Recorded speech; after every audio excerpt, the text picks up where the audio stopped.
Service in Fort Worth has issued a tornado warning for northwestern Gleason County and north central Texas at 6:30 p.m.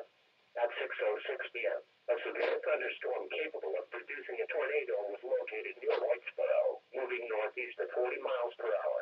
Hazard: tornado and quarter-size hail. Source: radar indicated rotation. Impact: flying debris will be dangerous to those caught without shelter. Mobile homes will be damaged or destroyed. Damage to roofs, windows, and vehicles will occur. Tree damage is likely. This dangerous storm will be near Pottsboro around 6:25 p.m. Eisenhower State Park around 6:30 p.m. Take cover now. Move to a basement or an interior room on the lowest floor of a sturdy building. Avoid the windows. If you are outdoors, in a mobile home, or in a vehicle, move to the closest substantial shelter and protect yourself from flying debris.